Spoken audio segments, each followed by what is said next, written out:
ভারতবর্ষের সবথেকে বড় এবং দীর্ঘস্থায়ী মেলা এটা, যেটা 4 মাস চলে। আর গাঢ় সবুজ রঙের মোটা গোঁফওয়ালা রামচন্দ্র কি আগে কখনো দেখেছো তোমরা? বলো তো দেখি, কে কে বলতে পারো এই মূর্তিটা কোথায় পুজো হয়? গত 4-5 বছর হলো আমরা এই মন্দিরে রাম পুজো দিতে যাই। এই বছরেও তার অন্যথা হয়নি। বর্মশাইয়ের সাথে বাড়ির সবাইকে নিয়ে চললাম, গাড়ি পার্কিং এ রেখে চলে গেলাম সেই মেলায়, যেটা 4 মাস ধরে চলে। এই সেই মেলা যেটা শুরু হয় চৈত্র মাসের শুক্লা নবমী থেকে এবং চলে শ্রাবণ মাসের শেষ রবিবার পর্যন্ত। মন্দিরে ঢোকার আগে বাঁদিকে সবার প্রথমে তোমাদের চোখে পড়বে হনুমানজির এই সুন্দর মূর্তিটা।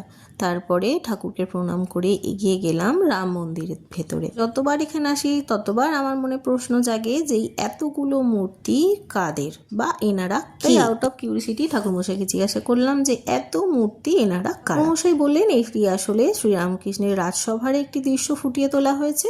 রাম সীতার দুপাশে আছেন মহাদেব এবং ব্রহ্মা, সাথে আছেন তার 3 ভাই লক্ষণ, ভরত এবং শত্রুঘ্ন।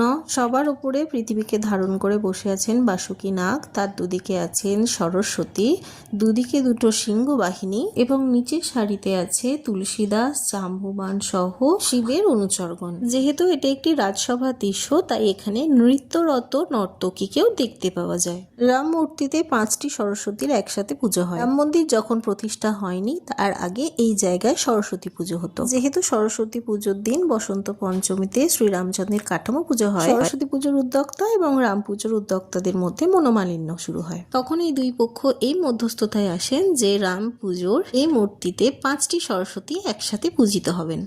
এই মন্দিরে এলে রাম ঠাকুরের পাশাপাশি তোমরা দেখতে পাবে শ্রীকৃষ্ণের বিশ্বরূপ অবতার, ব্রাহ্মণ অবতার সহ নানা রূপ।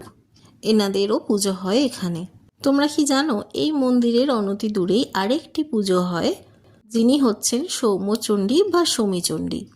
রাম মন্দিরের রাম মূর্তির আদলেই বানানো হয় সেই সৌমিচণ্ডী বা সৌম্যচণ্ডীর মূর্তি। সেটাও তোমাদেরকে আমি পরের ব্লগে দেখাবো। পরের পার্টটা দেখার জন্য অবশ্যই আমার ইউটিউব চ্যানেল লিপিস ওয়ার্ল্ডকে সাবস্ক্রাইব করে নিও। যারা এই মূর্তি আগে দেখেছো, এই মন্দিরে আগে গেছো, তারা তো নিশ্চয়ই বুঝেই গেছো। আর যারা যাওনি বা এই প্রথম আমার ব্লগে এই ঠাকুর দেখছো, তাদেরকে বলে রাখি এই জায়গাটা হচ্ছে হাওড়ার রামরাজাতলার রাম মন্দির। এই রামরাজাতলাতেই গাঢ় সবুজ বর্ণের রাজভেশধারী মোটা গোঁফওয়ালা রাম দেখতে পাওয়া যায়। আর রাম মূর্তির ঠিক উল্টো দিকে এখানে সারা বছর পূজিত হওয়ার জন্য রাম সীতা মূর্তি, কৃষ্ণ এবং মহাদেবের মূর্তি আছে।